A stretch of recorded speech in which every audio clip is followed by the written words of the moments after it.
All in favor? Aye. Jackie, public be heard. John Ludwig, 2 minutes. Thank you. I want to invite everyone, you've probably heard about this, but I'll give you this. Monday at 7 o'clock at Town Hall, the community is invited to talk about alternatives to tearing the library building down. I've been encouraging this for years, including back when I was a trustee, a library trustee. I thought there should be more big events where the community comes in and actually discusses something, talk to each other, talk to the trustees respond. This is the first one, actually. This is the first one regarding the library expansion plans where the community is invited to come and discuss it with each other. We'll have some proposals to show. This is one of them right there. Curry Rensler, architect, did that. And we have some more drawings to show on Monday. And I hope we're going to have a really good discussion with the whole community on Monday, and I hope everyone will be there. Thank you. What time on Monday? 7 o'clock. Next. Oh, I'm sorry. no, Dorothea not- Marcus? not- Yeah, Dorothea, how are you? hi, good. Good to see everyone. I wanted to bring you up to date on how the library is moving forward. As you know, we signed the contract with Stephen Tilley, the architect, and he's actually coming to the library on Friday morning, and he's going to meet with all the staff to start, finalizing design specs for exactly how they need to use the space.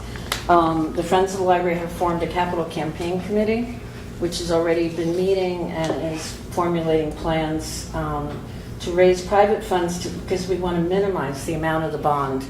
And we're scheduling the bond vote for November 2020. So we're hoping of the approximately $5 million budget, to raise a couple of million privately before then to reduce the burden on taxpayers. We also wanted to remind everyone that the library is a separate governmental entity, because we hear that often people in the community have questions or complaints or concerns, or they've heard rumors, and they contact people in town government, rather than coming directly to the library director or the board. Trust me, I'm very quick to send them to you. I know. So, No worries. we know that you're very good at doing that.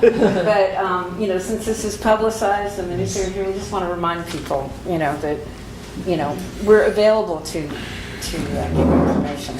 And I also, because of this meeting being planned for Monday, where a lot of people, we understand that, as it gets closer to, having a beautiful new building, the people's attachment to what they're used to and, what looks very charming from the outside, that intensifies.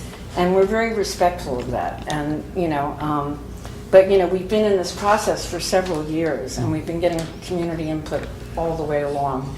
And local architects all had a chance to apply, for the RFP and to, help us with this.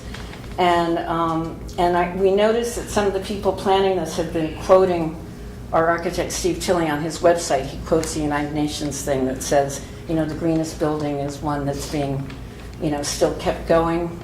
And so I asked him to respond to that.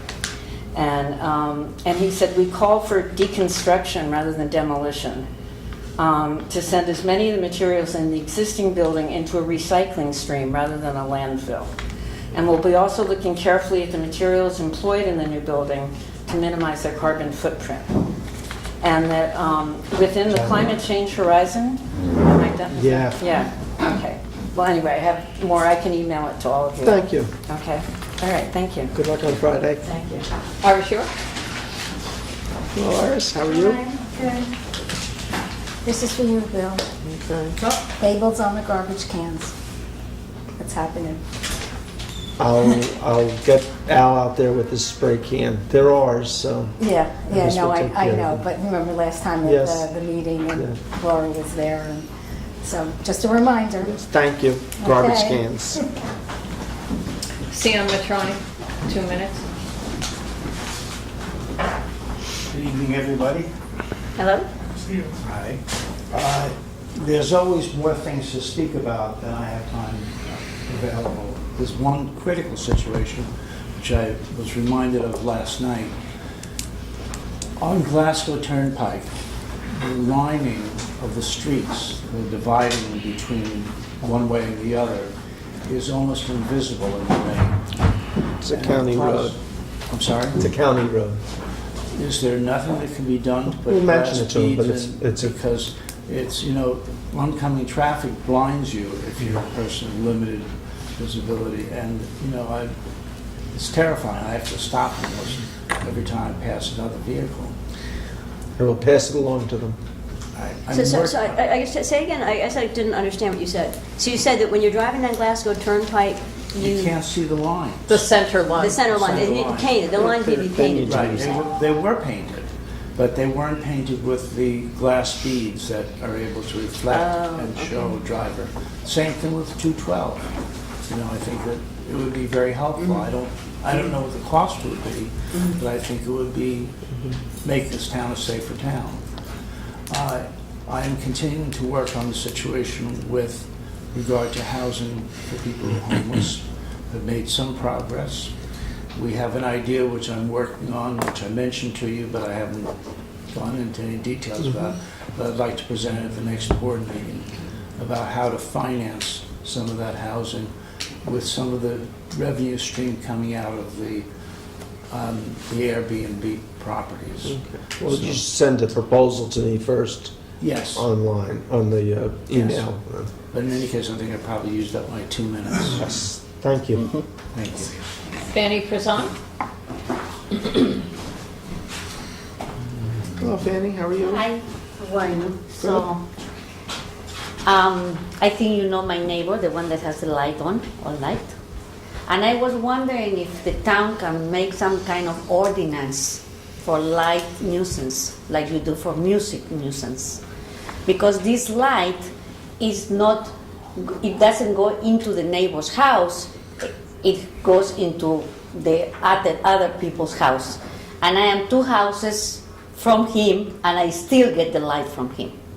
So I don't know, I don't think when there is music that is a nuisance, you send the police, and I have seen you send the police to the station if there is too late, because there is an ordinance that the music can be till this time. So that light is really bothering several. That light is bothering several neighbors, not only me, but you know. Is this on your road? It's on Wittenberg Road. Okay. Right. I don't remember the number, it's 272, I think. So if there can be some kind of ordinance, I'll appreciate that very much. I'll look into it and Please, call me next week at the office. We can discuss it. Okay. And the other thing was, I talked to him about the TV station, if we can have streaming again. And is there going to be any discussion about the Airbnb too later? Or Yes, later, yes. we can talk to? Yep, Oh, okay. Okay. That's what Thank it you. was, Thank you. that's it. Okay, I'll ask Auntie Or to come up and give their presentation.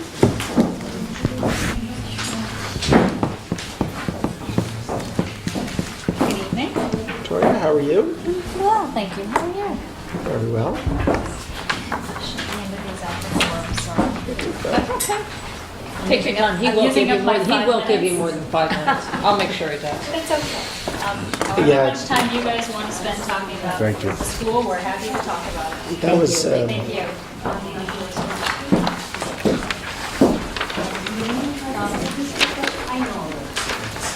So good evening.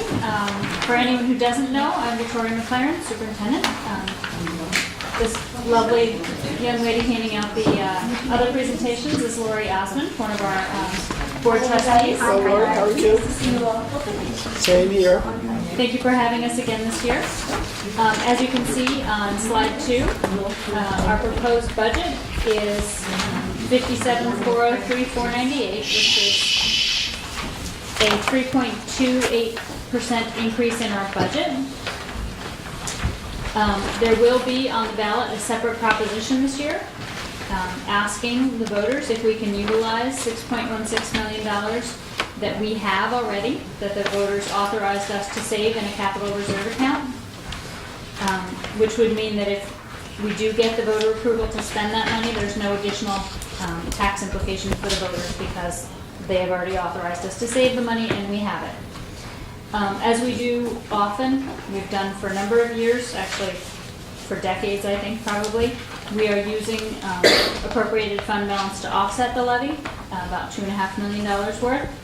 And then for probably the past 5 or 6 years, we have each year included within the budget as well a small amount of funding for smaller capital projects. So quick question. Yeah. So the 3.28% increase, the appropriated fund balance will reduce the tax levy, so it'll become less than 3.28? No, that's after that happens. Already folded, so that's already folded in. That's So already after folded in. that's already folded in, we have 3.28%. So the fund balance would actually reduce the levy. This is the budget increase. So we'll get to the levy increase later. Okay. Because I'm curious, because we try to hold to a 2% tax cap, so I was Yep. curious whether you're holding... Oh, we will get there. Yay! Good question. Thank you. Some of the wonderful things that are included in our budget for the instructional, kind of our highlights.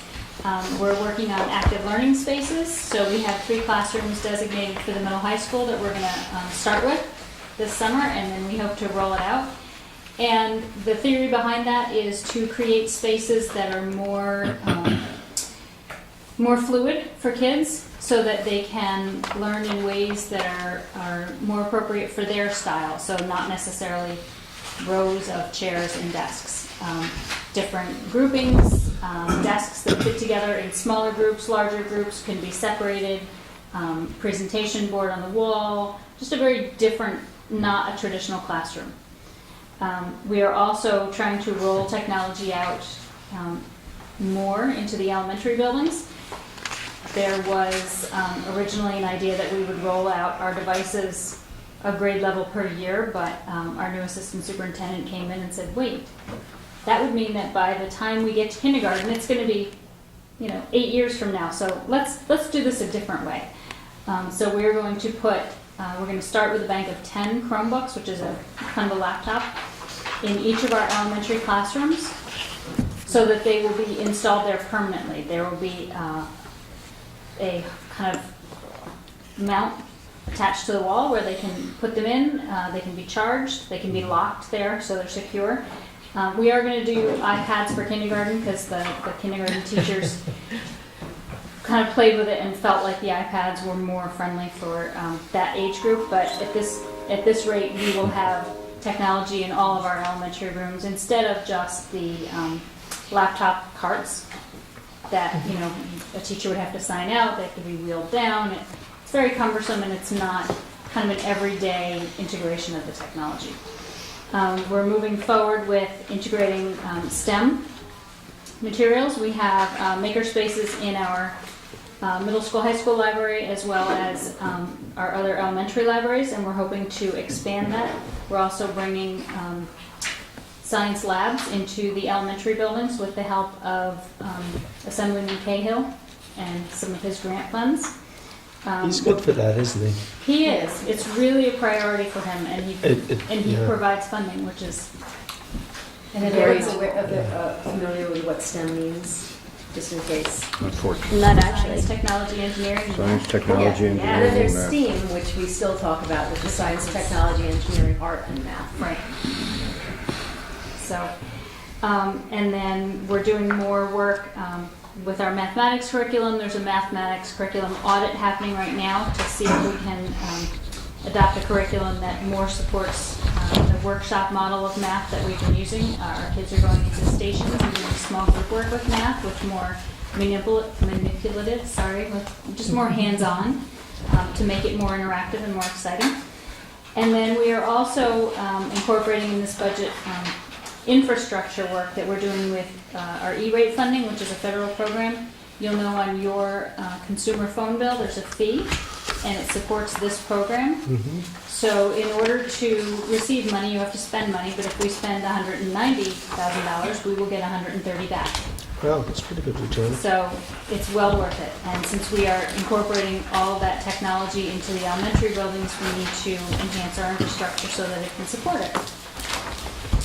And the next slide talks about some of the professional development initiatives that we're incorporating into the budget as well, and many of them are tied to the initiatives on the other page, because it doesn't do you any good to put things into place in classrooms if you don't allow teachers to have the professional development and the support that they need. So, for instance, the very last one, a technology integration specialist, we're bringing someone in 2 days a week who can go into classrooms and assist teachers in figuring out how to incorporate those new Chromebooks into their daily activities. And there's a lot of other wonderful things on here. We are continuing our equity work. We did some this past year. We did I believe it was 6 full days of professional development at the secondary level. Could you define equity work? Sure.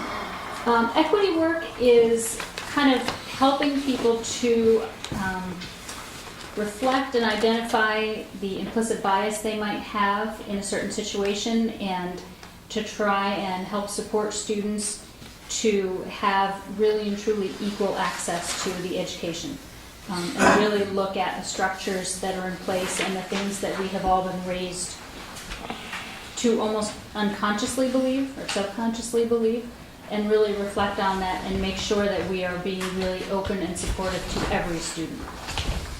And at the elementary level, we're going to roll that out, but we're also starting a social emotional learning initiative, which really speaks to kids' emotional well-being, and the theory that if they're not in the right mindset, they're not going to be able to learn. And so you really have to provide that safe space for them.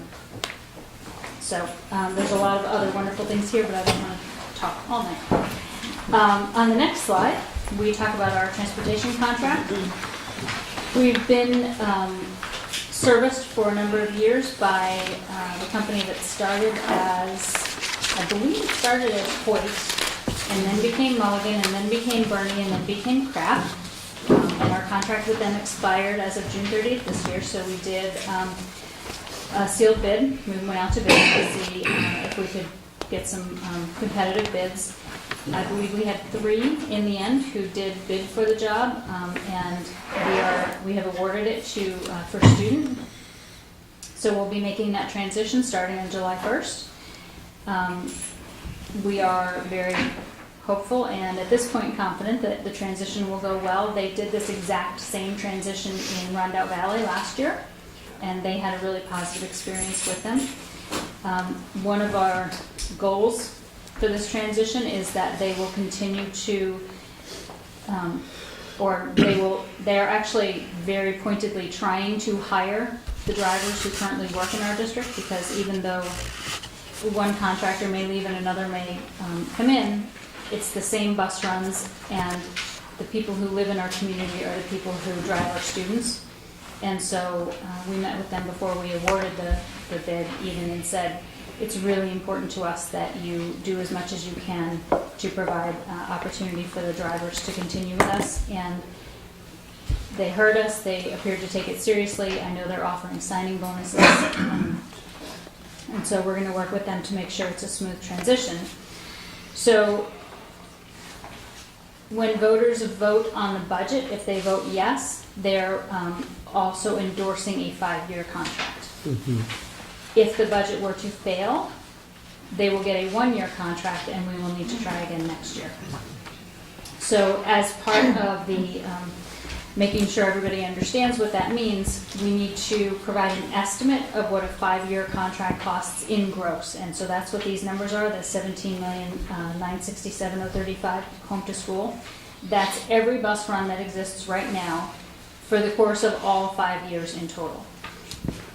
One of the other things that's really important to know about this contract is that we are continuing with the same flexibility as we have now with our contractors. So if for some reason 2 years from now the students that live on a particular run all graduate, and we don't necessarily need that run anymore, we can eliminate that run, and we just don't pay for it anymore. So we pay for what we need and for what we use. So we can add runs, and it's a flat, we know how much it costs, and we can delete runs, and we know we just don't pay for them anymore. So 5 years at 3.2 is about 16 million. There's a slight escalation in there, I'm assuming. Yes, yep. And that's one of the nice things when you're budgeting, as you know. Right. If you have the built-in increase each year, then you can count There's on no it. guesswork. Exactly. So unfortunately, it is an increase from what we were paying, but it's less of an increase than we had thought it would be, so. Right. Okay. Well, so did your current contractor for the bus transportation, did they also include a bid? They did bid, but they were not the lowest bidder. Right. They did, Yeah, interesting. yes. And as we all know, you must go with the lowest responsible bidder. Exactly. So the next slide does speak to our levy. So our levy will be going from 42,500,000 to 43,800,000, and that is an increase of 2.95%, which is below our allowable levy limit, which would be 3.04. So to your point before, we are still remaining within the tax cap, and as everyone here knows, I'm sure, to call it a 2% is really, It's 2% the first year. it's misleading. 2% is part of the calculation. Right. But that is our cap, which is 3.04. And one of the other things to note is this is the maximum that our levy will be. But if we are able to, we will lower it more because we don't set our levy until August. So there's a chance, we have final cost reports up at State Ed for capital projects that we've closed. We can't liquidate the money from those projects that's left over until our final cost reports are accepted and approved. If that happens before we set the levy and we have additional money to offset the levy with, we will do that. The next slide just kind of shows our historical levy increases, just as a reminder. We were really fortunate to be able to keep it almost at zero for 3 years. We had 1.8% increase in 17-18 and then 2.98 last year. So we're kind of sticking below the cap, but trying to be responsible.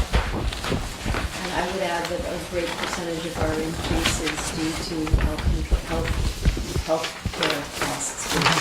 We have no say in.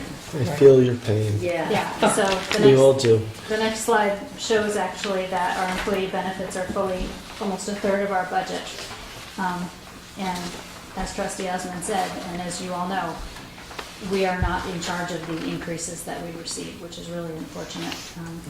So the benefits includes the salary? No, salary is in the instruction side. Oh, But if you put them together, big. but that's, if you look at the next slide, that's really because in order to run an instructional program, you need people. That's Absolutely. Right. So it's almost 80%. So if you add up the benefits and the salary, it's almost 80%. Yeah, Right, makes sense. And that's what it should be. Because it's Yeah. going for the kids, Well, instructionist salary, is that also books and things? Instruction is, yes, that's pretty much everything to do with Includes the a lot, instruction. includes a lot side. of It things. does include a lot of Okay. things. So they do but get books and they do get, Yeah. and what Program about costs. sports and That's in instruction. music and? Yeah, absolutely. and- So the one thing I don't see, I flipped through the next couple of pages, is I don't see a comparison of how many students year to year. Anything you have to share about numbers of students? I year to year? think between this year and next year, we might be going down 10 students. We seem to really,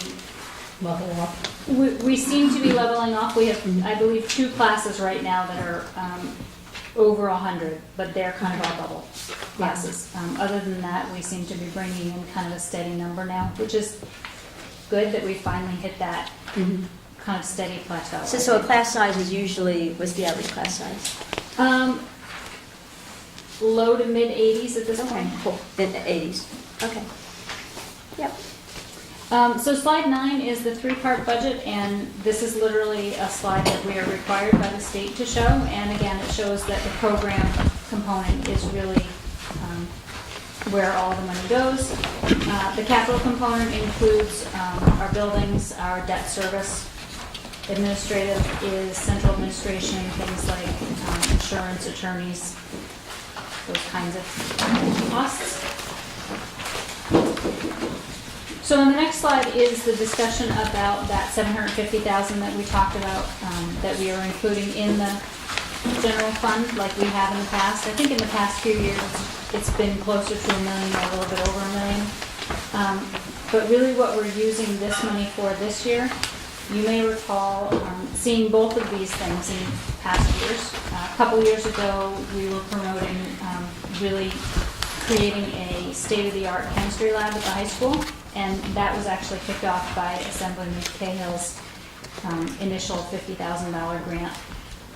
So when we first envisioned and imagined what that would be, we set a budget, and our budgets are guided by our architect's best estimates, and as you know, you never know what the costs really will be until you open the bids. So once we get voter approval, our architects will design it, and then it goes up to state ed.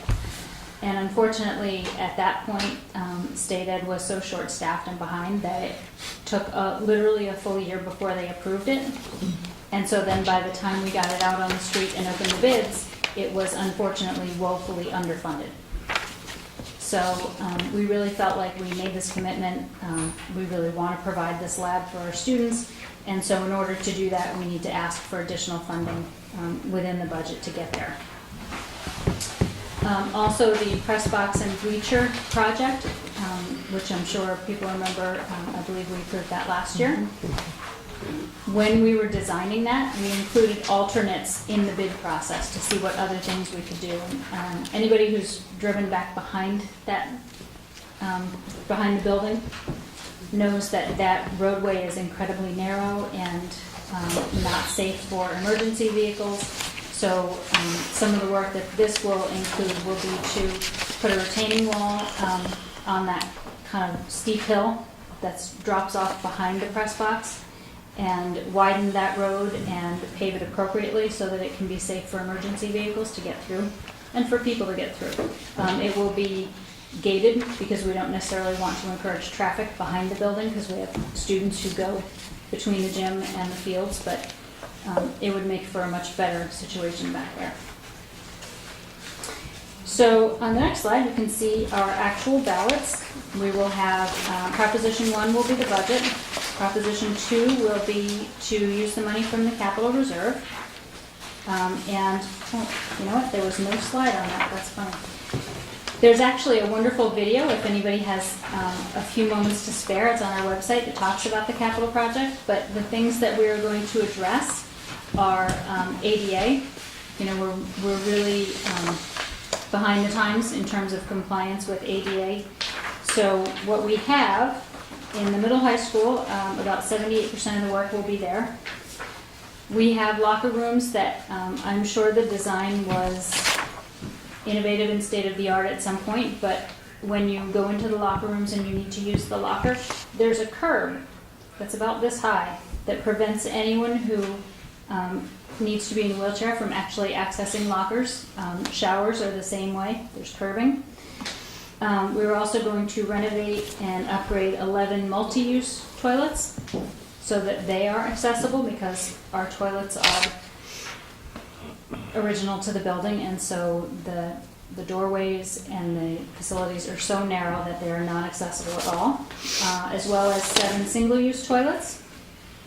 And then one of the other things that we thought was really important, we are seeing much more community involvement and engagement with our sports program.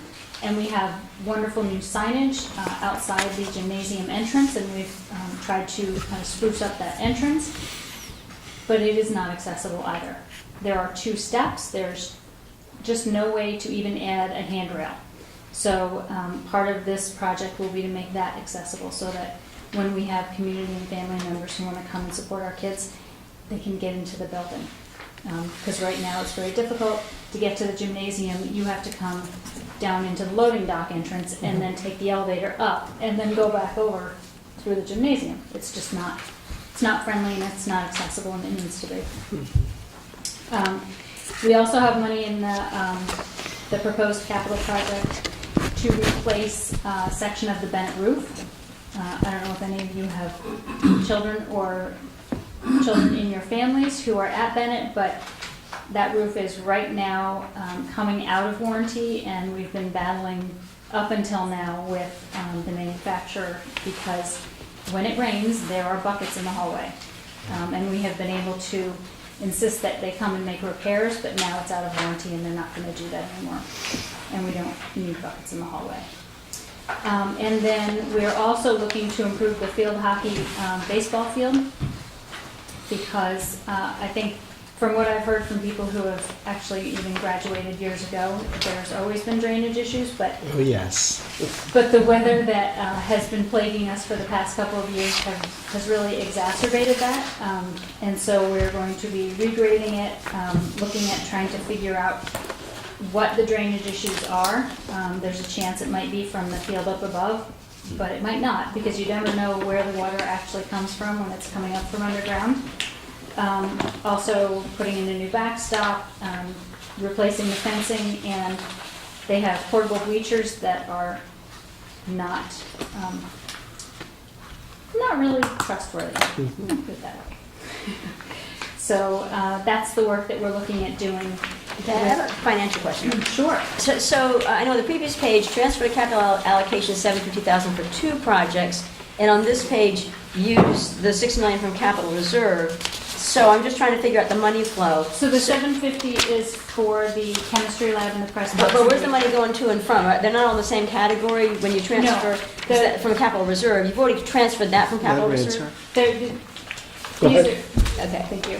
They're 2 separate things. The 750 is actually included in the budget. So when you vote on Proposition 1 for the budget, They're already there. they're in that. Gotcha. This other work is much bigger than that.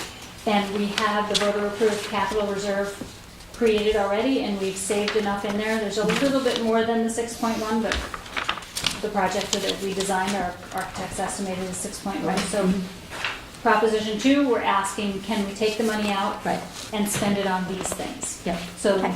great question. But Okay. 2 separate funding mechanisms. Okay, thanks. But thank you, because that's Proposition 2. Yay. And then we have 2 board seats. We have 1 incumbent and 1 new trustee. So 2 people running for 2? Two people running for 2 seats, and I believe the Woodstock Times will have a story on Thursday profiling the 2 candidates. One is our current board president, Kevin Salem. Another is a parent, Daphne De Jesus. She lives in Olive. She has a daughter in Bennett, a daughter in Phoenicia.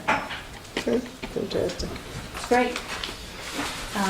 Well, thank you very much. And Oh, you got one more Sorry. page. Oh, Contingency? one more page. I was just gonna, no, that was my little cap to the conversation finished. So if we were to go to contingency budget, you may recall with the new tax levy limit, what that means for us, it used to mean different things, but now what it means is that we can't raise any more in taxes than we did in the year prior.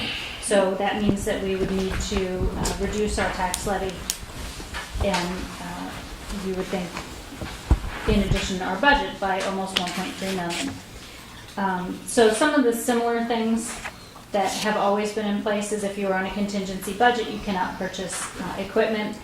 We have a little over 200,000 in equipment right now. Part of that, the majority of that money is actually set aside to purchase 2 small buses, because as you know, we have a small fleet of vehicles, so we do need to maintain them to a level of safety. There would be an administrative component cap. We would need to charge fees for use of our facilities, and we would, our taxpayers would not get the property tax rebate that you normally get, which is different for everybody. Mm-hmm. Is not a huge amount at this point in time, but every little bit helps. Every little bit helps, is right. And so the other thing to note, the vote is actually next Tuesday from 2 to 9. And where you used to have to vote in your location based on where you reside, that is no longer the case. The Board of Elections would not give us 4 voting machines this year, so they only agreed to allow us to have 3. So we needed to eliminate 1 polling place. So we will no longer have voting at West Hurley. We were in the firehouse for a few years. We're not going to do that. You can now vote in any of the 3 elementary buildings. And you don't need to go to a specific one. So if you happen to be running errands and you're near the Woodstock Elementary Building, you can vote there. If you happen to be running up to the high school and you're near Bennett, you can vote there. But everybody needs to know that it's not at West Hurley anymore, but you can go to any of those 3 locations. Unfortunately, if we do have to have a second vote, if for some reason the budget is not passed, we would be voting in June, and we would likely have to do it by paper ballot, because at that point, the Board of Elections will be using their machines for primaries. And they don't want to. Yeah. And one of the things that I think will continue to be a discussion is the use of the voting machines, because the county really only wanted to give us 2. And the board fought really hard to get representation in at least each of our elementary buildings, so that it wasn't a hardship for voters to get to We the all polls. felt that would be discouraging people from voting. Well, thank you for working hard.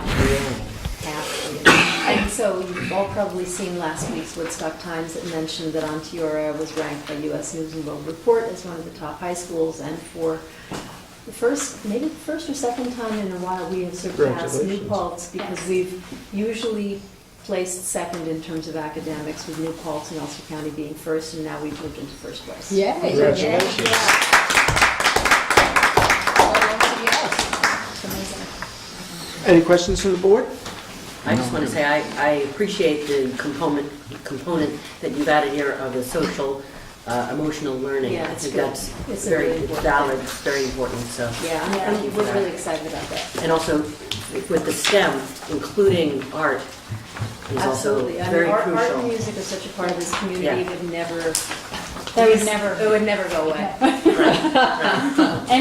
Did anyone see our musical? They did Sweeney Todd this year. It was amazing. My wife said it was very good. I have sort of an unreal. Who decides exactly where the bus stops are? Well, usually that's with our transportation director. Because if you follow the bus up out of town here in the morning, you're stopping every 30 feet. And that just doesn't seem... And back when we were Efficient. kids, we had to walk a mile to the bus stop. 2.5 miles, I do agree, though, they stop, they don't, they stop every block. Is there a map that has like all those dots all the way down there for bus stops? Or is it just people just making this up? No, it's the transportation director working through it. But it all depends on where there are safe places to stop and have kids gather. But So you're telling the kids they should walk a little? walk a little more. It's just a little ridiculous, that's all. I mean, it's... They're the length of the bus apart down there and they're stopping. So it just seems Some like- of them are pretty close. Yeah, I mean, I don't... Yeah, if you get behind one, you're running late, forget Well, it. I don't care about that because I'm retired and I have no place I gotta be anyway. It just, You don't. it Do just... you need a job driving a bus? Our students gonna be hiring. We're hiring. You wouldn't want me around the children. They got a sign-on bonus. Yes, I agree, occasionally you need a good bad example, but no. no, we don't want to go bad. Thank you. Thank you. Thank you so very much. everybody. Good luck with your budget. Thank you. Don't forget to vote. Jackie, do you have a I have something. pub? No, take those, thank you. Thanks again, everybody. Thank you. At a meeting held on April 16, the town board resolved to hold a public hearing on zoning amendments regarding subdivision boundary lines for Amatec Rotron expansion. All people will now be heard. Don't all rush. Actually, we have Matt Klein in the audience who is... Actually, what is your title? Jack of all trades, master of none. I'm the facilities manager. I report directly to the VP of operations and the business unit manager. Okay. So you are going through the process with the planning board to do an expansion there, but that's not what we're here about tonight. In starting that process, it became apparent that the light industrial district line ran right through not the middle of the property, but the middle of the buildings, Several buildings, yeah. several buildings. And we did a lot of research here. I believe that it was probably just a mistake, but we're here to correct it. So that's what we're here tonight for. Anybody have any comments, questions? Well, as I said last time we talked about it, I am a contiguous neighbor. I asked the ethics board if I need to recuse myself. They said, no, I do not. So, and Dennis Doyle, our planning guy from the county, says I should bring that up. So, anyway, So duly noted. thank you. You're a contiguous neighbor to Rotary? To Rotary. Rotron has several lots, and I'm a contiguous neighbor to one of the lots, to an R3 lot. Okay. Well, good. And I find Rotron to be a very good neighbor, as I've said before. Thank you, we appreciate that. Actually, Laura and I took a tour yesterday of the overall project, and it seems very exciting. Well, I was very impressed also with the care, the environmental care that Rotron takes in terms of no fluids go into the ground. They all get collected, they all get removed from Woodstock. And Well, not getting burned by the same match twice. there you go. Okay, if there's no comments from the public, then I'll recess. Yeah, I just think that on a practical basis, it's appropriate to have zoning change to conform with its existing use. Thank you. Duly noted. I will recess the meeting to the call of the chair. Okay, we're done.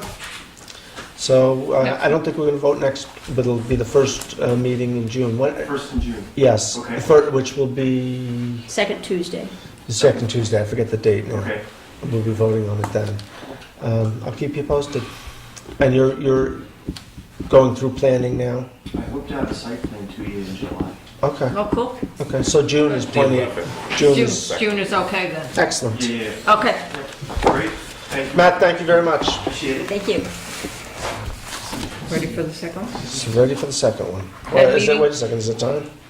7:30. Yeah, Oh my God, we're way Yeah, past all way this. past We're ready for all all of of them. it. Okay. At a I've lost meeting track. held on 4/23, the town board resolved to close Maple Lane for a certain number of Wednesdays from May until October for the farmer's market. 12 persons will now be heard. Everybody loves the farmer's market. Everybody hates the farmer's market. Where's it different? Does anybody know the farmer's market? Any comments from the board? No. Questions? Love the farmer's market. Yeah. Great for office. All right, so I will, let's see here. Spicy. Whereas a public hearing was held on May 14th at 7:30 PM, which actually was 7:45 PM, at the town offices for the purpose of taking public comment pursuant to Article 4, Section 64-10-B of the New York State Town Law, and on the town's intention to close Maple Lane on each Wednesday from the hours of 2 PM to dusk. These weekly closures beginning May 29th and ending after October 16th, 2019, and whereas comments were, actually no comments were received, everybody seemed content. Therefore, be it resolved to close the public hearing and permit the closure of Maple Lane except for ingress and egress for residents of Maple Lane on each Wednesday from the hours of 2 PM to dusk. These weekly closures beginning May 29th and ending on after October 16th, 2019. Second. All in favor? Aye. Aye. Forgot to ask, there was nobody here from the farmer's market, was there? I guess they thought it was a slam dunk. Okay, next I'm going to reopen the public hearing of the, on our short-term rentals law. I did send you folks a document with some minor tweaks. But you also posted a new document on the website, which I pulled, which I assume was the latest document. Correct. Okay, so the website has the latest document. I don't know. Oh, boy. Do you want to make a copy of this? I've got it in the office. Okay, No, yeah, I'll take that. yeah.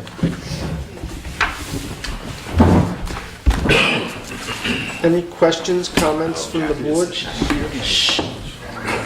Sorry. Good. Do you have any questions, Lauren? Comments? I think we've rolled it around enough. It's time to Okay. Kick it in the goal. Kick it in the goal. Reggie? You good? But I Councilman did, Hepner? I'm done. Okay.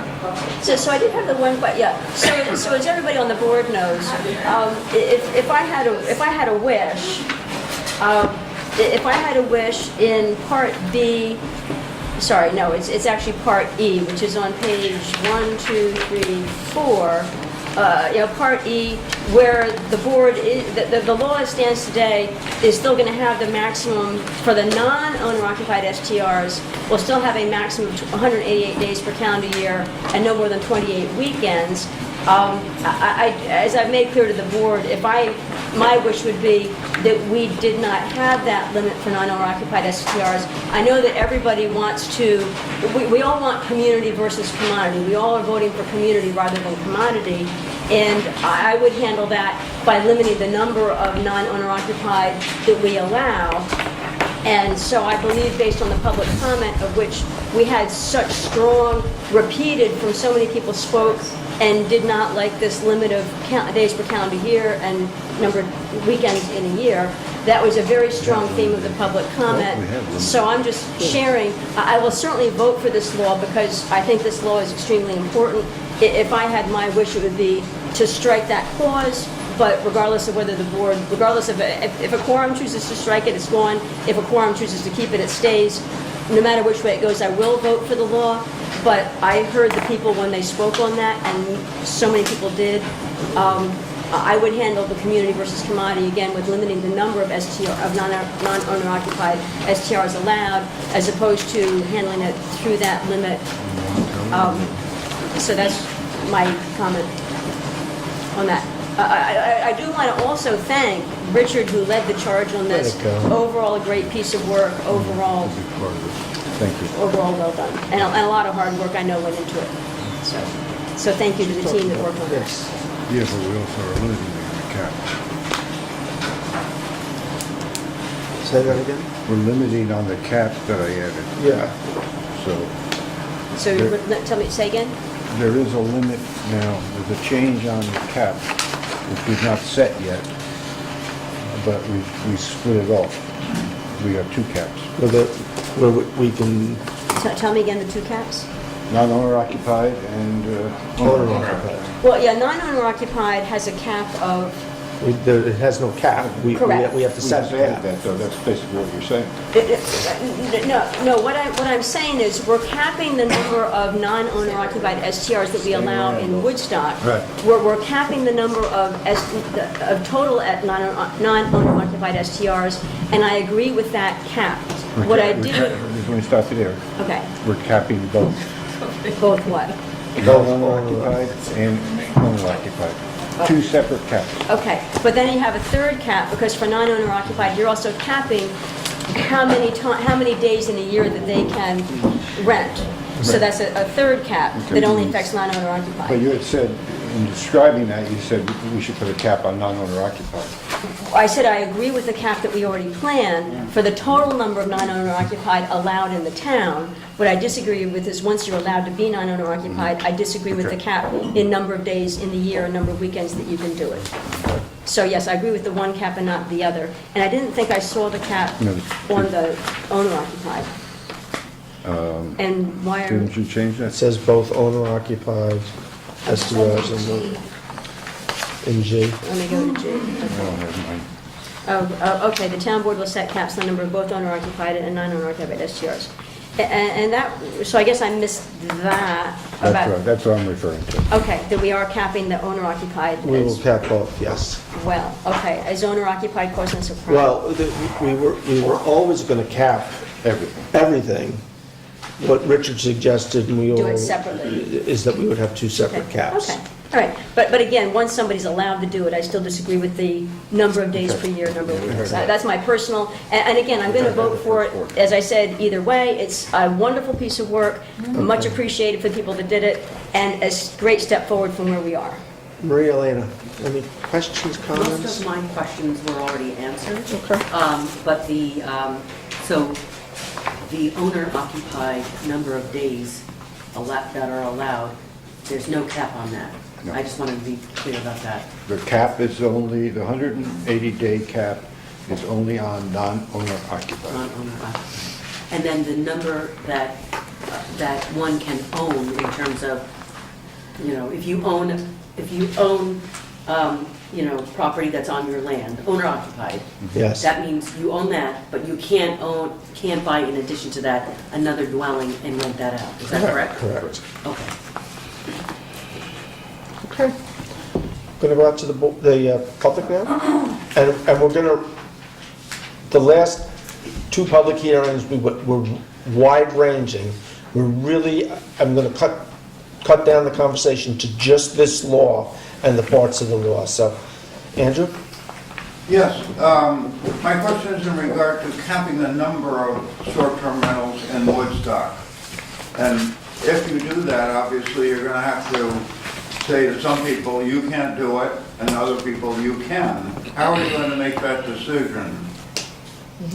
We have to come up with a cap, and we haven't talked about that yet. We wanted to get the law in place, and it's going to take a few weeks for that to take effect, and we'll spend the next weeks talking about that. I can tell you personally, what I would suggest is that we look at the number we have and cap it around that number. And then moving forward, it would be first come, first serve, that the individuals would have an opportunity to come in and register, that we would give them 30 to 60 days, and then if they didn't come in and register for the next year, that we would move on, and it would be first come, first serve. That's my opinion, and that's something the board will be addressing separately after this. Because it seems to be a very important part of this law, but it's not in it. Mhm. You're It's not- suggesting maybe we cap it at what it is now, and then new applicants who hadn't had short-term rentals before might be denied until someone drops out. Correct. That's correct. Correct. And we had talked about this many times. I know that you've been away in Florida over the winter, but we did talk about that Oh, as well. okay. So. John, did you? Yeah. I'm going to go. If I buy more than one property under different limited liability corporations, is there any limit to the number of STRs that I can have? You're permitted one. And how is that regulated? Because they'd have to register, and you'd have to register your corporation, and we're going to ask for the names of the people, the owners of the corporation. Well, last time I asked, that was not in the law, it was on the application. Is there any enforcement of that? How would you compel someone to tell who owns the LLC? It's not a complete application, so it wouldn't get processed. Okay, so the application asks for the name of the person owning it. Yeah. Right. Or the owners of the corporation. Right. You expect to deny people if they don't fill that in? So if the application, as far as I'm concerned, an application shouldn't be processed if it's not filled out. Thank you. And there's a limit of one per person, so correct. Whether you own it through an LLC or straight up, you're still one person owning it, and everybody's in agreement on that restriction. I'm just not sure people are required to review it. You're saying you're going to require it. It's going to be on our application. And I've seen other applications from around the country that they do ask that very same question, you know. So, you know, it's a discussion we had. I mean, in here it talks about still one, whether you're a corporation or LLC, I think. But then the question came up, what about multiple owners and things like that, you know? We're going to have to play, you know, if we have to make an adjustment with the law, we'll make an adjustment next time if we feel like it's being abused. It's as simple as that. But right now, I guess we're trying to treat people nicely. Sian? I haven't been present for all the meetings, and I've not read everything. However, it seems to me that the structure of limiting who's going to be able to rent, how many units are able to be rented, is inherently discriminatory and invites litigation, which could be very costly to the town. And I think that it's important to limit things in a certain way, but I don't know that the current proposed structure is one which will pass muster in the courts. Okay, thank you. Yeah, thanks. First of all, it seems like there's way less people here today. So the adjustment basically did some good. I wish that would be one of We them. wore them down. But I'm a little confused still. So my CFO says that I have a main building, and I have, in addition to the main building, I have three rental apartments or buildings. So if you look at the establishment, it talks now about one or two private family homes and or accessory buildings. So in my case now, there's a definition what is an accessory building. It's like not larger than 800 square feet or not more than 35% of the main building. So what if I don't fall into this as pretty much the only one in Woodstock? Am I going to fall? No, I don't think we're the only ones.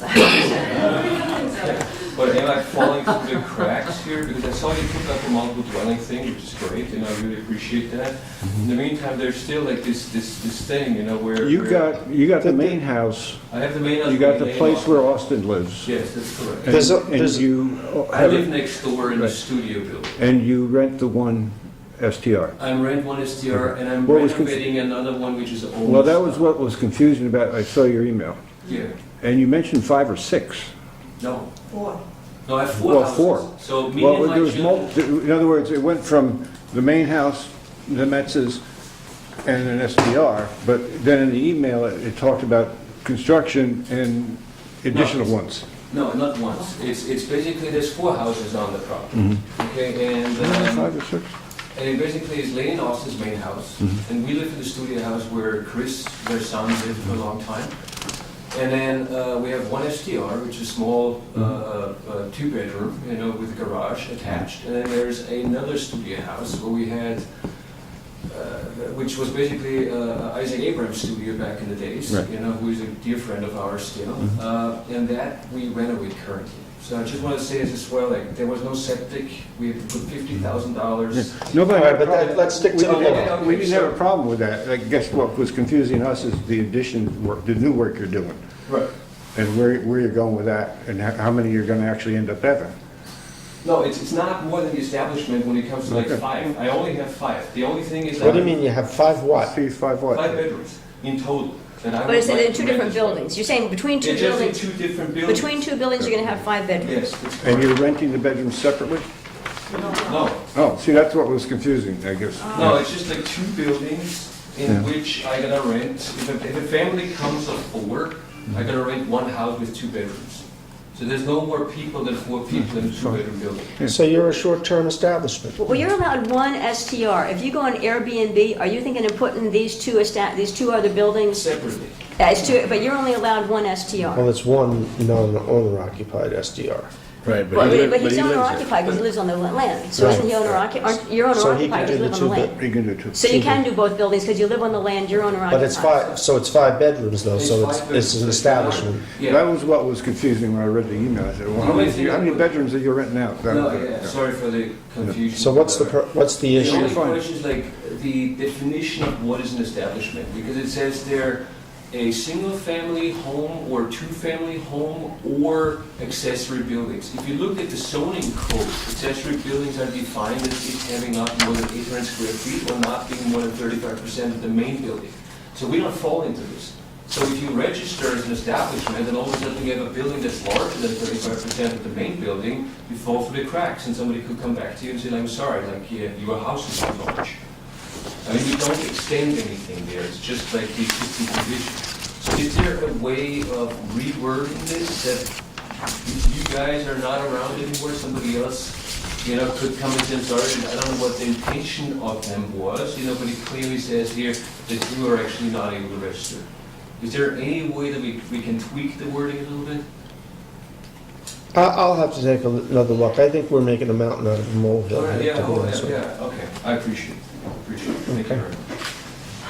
Okay, I just wanted to add to what Andrew said about the cats. I understand that once we are registered, we can keep our registration as long as we comply to law and as long as we renew in time, right? That's the intention. Yep, correct. But can you add language in there to ensure this, that it's not like a lottery-based system, that next year the cats fall to some other people, because that's what it currently doesn't say, and I know your intention is as such, but it really doesn't say it. Yeah, we're not, that's not going to be in this law, that's going to be a separate resolution. Why? Because it makes it easier to adjust. You see how long, look how long we've worked. No, Hold on, let me finish. Look how long it's taken us to amend a local law, whereas we will be able to be more flexible in dealing with issues if it's just by resolution. I understand you mean the cats, the number of cats is separate. And the fees. Yes, what I mean is that you could, if you could add language to say that once you're registered, you cannot lose your registration unless you don't comply. Well, it's yearly.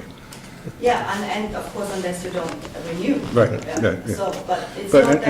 and as Bill said, I think we're going to try to work in that you would have a grace period, 30 days or whatever, the following year to re-register, and then it would close, open up to new people. Yeah, I understand, but what you I understand what think I'm your saying that. concerns will be addressed when we set the cap, I think is what he's trying to say. Well, I think it would be very important to have it in there to ensure. This is just the zoning law, the land use law, though.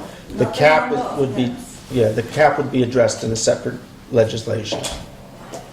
Yeah, but could there be a language that says that you cannot lose your registration? Well, Unless you that we comply. could put in the resolution, but it doesn't belong in the zoning law. Well, I'm not following how you could lose your registration if you Well, don't I mean- comply, and you could lose your registration if you don't re-register. You're right, but maybe the new board comes in 5 years and they decide, well, that's actually not fair. Let's make a lottery and let's set But they the can. caps. They can do We that. can't, You can amend them up we to can't local bind. law. They could rescind this whole law. Yeah. Yeah. Well, they could say, they could go back to what we have now, which is that they're all illegal. We can't stop a future board from making changes. Just hope that they don't. Yes, I'm going to continue. There you go. Iris, You you, just answered my question on something. okay. What was the question? It was about the cap will be in the resolution. It'll be in resolution form. Fanny? Yeah, I wanted to make a comment too. I really, don't understand too much about people trying to do a business, Mm-hmm. which I think that is fine. I have people, renting by me, part-time, things like that.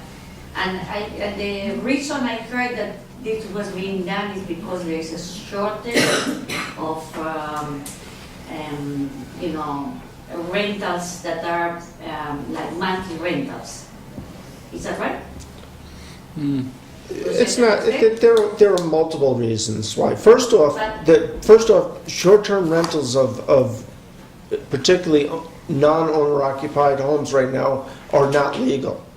So everybody that's doing that is breaking the law. We're amending the law to legalize it and regulate it. But people were complaining that there were no, Yeah, this is not going to solve the housing problem. This is not going to solve. The housing property, because the reality. We hope is it that- still a little bit. The reality is that the people that are looking for rentals, they cannot even pay the monthly Yeah. rental. So Right. still they are going to be empty houses. It doesn't matter. What- Unless you decide that you can subsidize the landlords or the tenants, either way. But, one of those, that reason really shouldn't even be there. Because, it's impossible for the people that work here, that earn such, small salaries, to be able to, pay the rentals, which I agree. are kind of expensive. Let me just kind of be clear on that, though. There's a fellow back there. This can't solve the housing shortage and make rents Well, I more thought- affordable. I heard It may somehow limit the expansion of STRs, that's what we're hoping. Right. Okay? Now, also, just so you know, there's a housing committee now working very hard to look at options for affordable housing in town That and would things be like great. that. That would be the best. There's multiple tiers here that have to come together, and we can talk later about tax incentives for long-term rentals or something like that, too. There's a Right, whole bunch of things that long-term, have to come right. together. Yeah. Because, And to me, I hear a lot of people that they are in buses. I hear the people that are being evicted because Okay. they cannot pay the rent. That, So, Fanny, thank you. yeah. So I'm going to bring it back up to the board now, and I'm going to recess the hearing. So what I'm hearing is that we're all ready to vote on this. I'll have this in form next week to vote on. We're good to go? Okay, Bill, I had a question. go ahead. Is there a proposed fee structure for people who want to rent their housing on a short-term rental basis? We've started to work on that. We'll probably be talking about that at our next meeting. Thank you. Bill, I just have one quick question. Sorry, you missed me, but that's okay. I thought What is that, the time frame for like rollout and, you know, we're going into the busy season for tourism? what the board what I've heard the board say before is that we will work with the planning board. Grandfathering is not and board, stop me if I'm wrong here, but grandfathering isn't the proper word to use, but that we're gonna, as long as you get your application in for the permit, we're fine with you continuing to do your rentals. We're not forcing anybody to shut down. And if you have to go in front of the planning board, get your application in, you can continue. We're going to work with the planning board to have a handout so that you know what you need to start to do to accommodate their desires or their goals there. And you can start to make changes. And then one more quick question when you guys start to do that. The mention of listings versus property. I mean, some properties have more than one listing on Airbnb per se, but that doesn't mean that they're not in violation of the law. So you have a plan to figure all this out? You know, are you tracking Airbnb, I guess? No, the county is. They're tracking all internet rentals, and they provide us on a monthly basis or bi-monthly basis. I didn't see one from me yet. I think it's bi-monthly. A listing of all the rentals. Last month there was they sent 332 rentals. But if somebody has non-owner occupied and they're listing more than one, they won't be allowed, because this law only allows somebody to have one non-owner occupied. Right, I understand. Yeah. Okay. Now, keep in mind, though, that the zoning law, the zoning board of appeals, you know, if we talked at one point about extenuating circumstances, so that's an option as well. Last question, and then we're done. Lauren. Hi, nice to see everybody. Same here. Thank you. I may have missed this, and I'm very sorry if I did. But I just heard you say, first of all, has the application been created? It's been discussed, not created. Okay, so there will be not a fast roll out there. And secondly, one is going to go to the planning board with their application or the building department? Well, everything starts at the building department. Right. If you look at the law, though, certain things are permitted by permit, and others are by special permit, which requires a trip to the planning board. How will people be informed that the application is not available? Online. What would be a special permit case? There's the last page of the law has the table, the use table. It's got Ps for permit and SP for.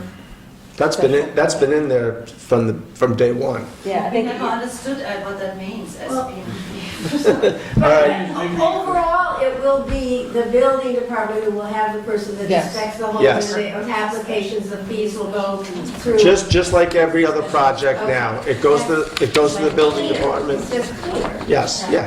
Yeah, thanks, okay. Okay. All right, folks, we're going to do some resolutions now. Be it resolved to hire Melissa Lavaggio as parking lot attendant for the Rock City Road parking lot at an hourly rate of $16 per hour beginning May 17, 2019 through October 27, 2019, full-time seasonal. Second. All in favor? Aye.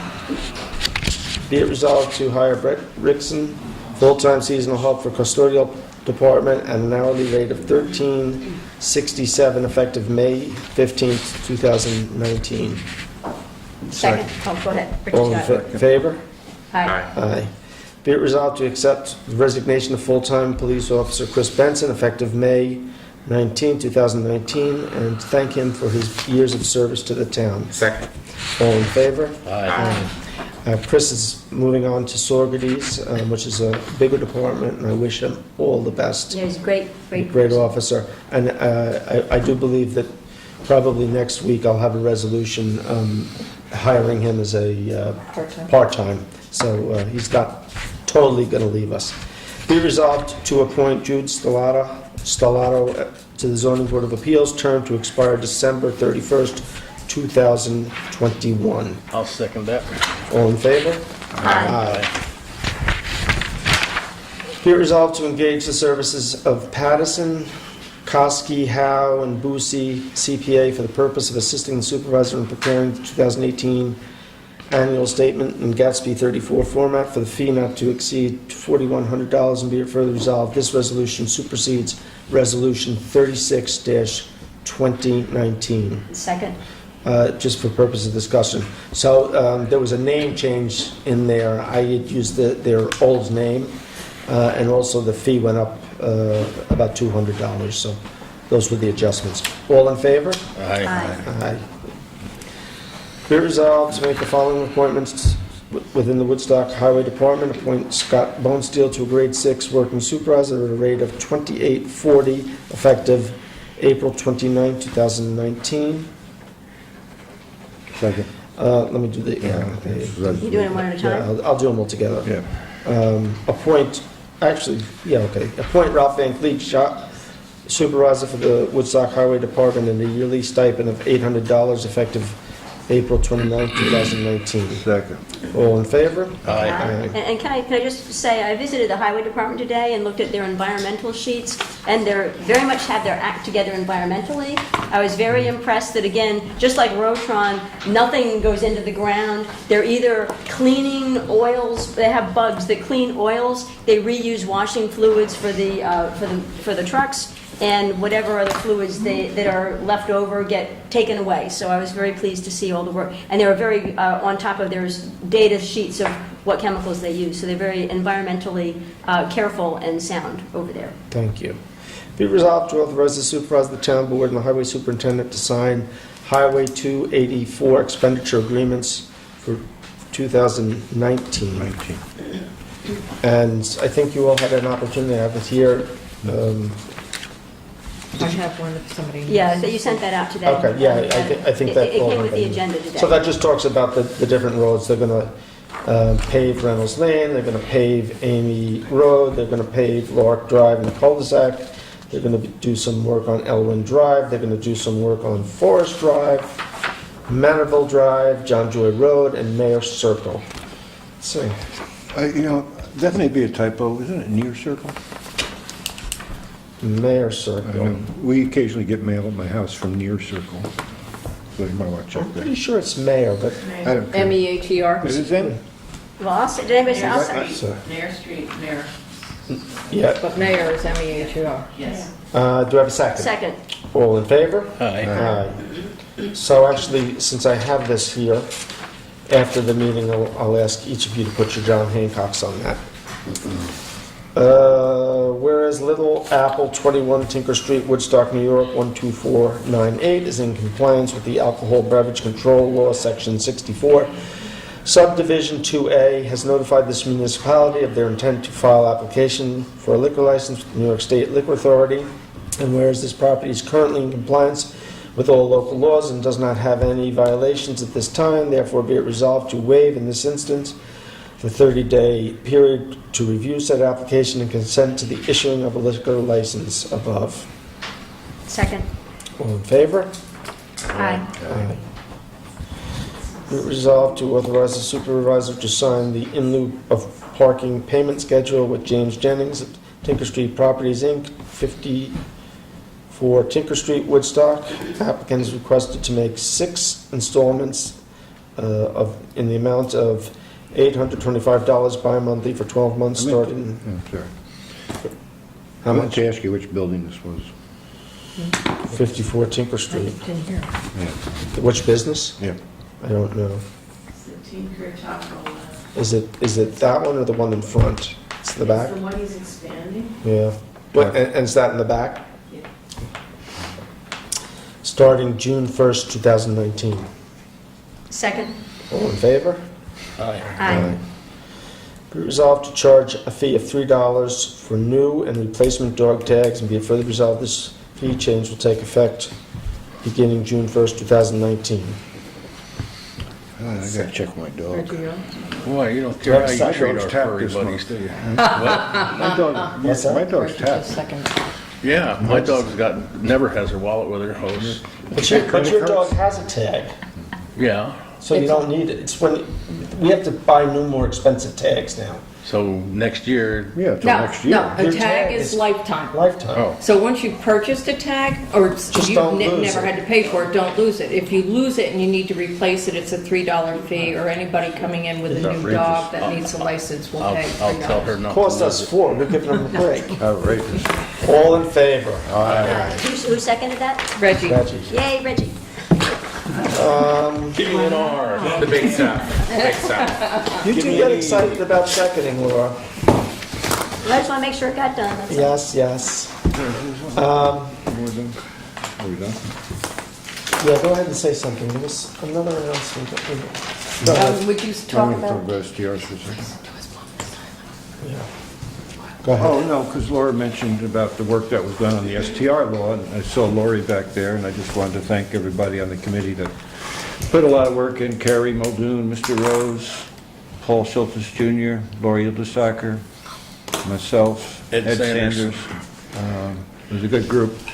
And, you know, we said from the outset, we try to work a balance, and I think we got there. I know there's parts of this I don't like. I wish we could ban non-owner occupied, but like I said, we all decided we were going to compromise on this and work on it, and parts that Laura didn't like, and, you know, well, it was a group effort, and a consensus was reached. And, you know, that's important in a town where consensus is not always easy. Good job. So thank you to the committee. So with the executive session and then rushing into the Ontiora, I skipped over announcements earlier, and one announcement I'm sure many of the public are already aware of, but Ken Peterson from Lasher Funeral Home passed away yesterday. And he will be, that's a big hole to fill for this It is. community. He was such a wealth of the history.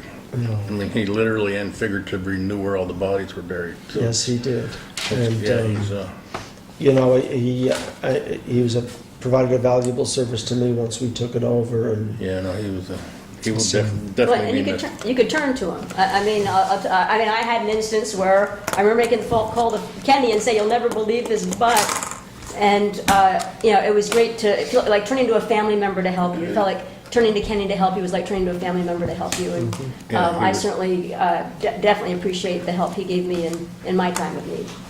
so I'm just going to ask. Oh, I'm sorry. No, I know as town historian, I've often called Kenny for help because he just knew stuff. And, you know, a lot of people don't realize, but a lot of people from out of town call the town, myself or Jackie or whatever, and they're looking for an old grave of a family member or whatever. And Kenny knew exactly where they were all the time, you know, so all he had to do was call them up, he'd tell me where it was, and he'd pass that on. But, you know, like Bill said, this is it's a tremendous loss to the community. And if I can just say one thing, our office worked directly with Ken Peterson with Vital Records, and I have to agree with Richard. He was a wealth of knowledge. Anybody could call and ask questions about people in this community from a long time ago to today, and he just knew where to find the answers. His family must be devastated. I know it was traumatic when I heard about it. And we all know that we're going to miss Ken terribly. And I just reach out to his family and just say, I feel for you, and I know everybody here at this table feels for you. And if there's anything the town can do to ease any of the pain of losing Ken, just to let us know, give us a call. Okay, Reggie. Announcements stuff. Yeah. So Woodstock Day School, congratulations to them on being #1 for the Drawdown Challenge in the world. So they were placed #1. in that competition. What You're was the saying drawdown challenge? the drawdown challenge was that when we had Kirk Ritchie come and they were trying to reduce I think basically Jackie may have everyone. been out of town that meeting. So basically, it's trying to reduce our carbon footprint and it's trying to encourage people to get involved in eco-friendly activities. So it was like a 30-day challenge. Wow. So they were number one, and Amazing. they won that. So congratulations. So I have two other announcements. One, I have 5 new employees over in the supervisor's cottage. They're 4 little red fox kits and their mother. And so we put this on Facebook, and the reason I just want people to be careful because I've seen them darting about the parking area in and out between and underneath cars. It's supposed to be on leashes. Tags. They're not tagged. I tell you what. $3. It costs them $3 after. You I get $12 out of that. The other announcement, and maybe Nick, if you could just get this in the paper, Pat Ryan, our new county executive-elect, will be attending our meeting next week. I'm going to give him an opportunity to make a presentation. I believe he's going to be rolling out some of his agenda, and so I look forward to that. And with that, if there's nothing else during the meeting? I'll second that. Actually, do we want to go? You know what? I'd like to go into executive session just to finish the conversation about the police officers, because next week I'd like to make a decision on that. So I'll make a motion to go into executive session. Second. All in favor? Aye. Thank you all. Thank you. Thank you. Thanks.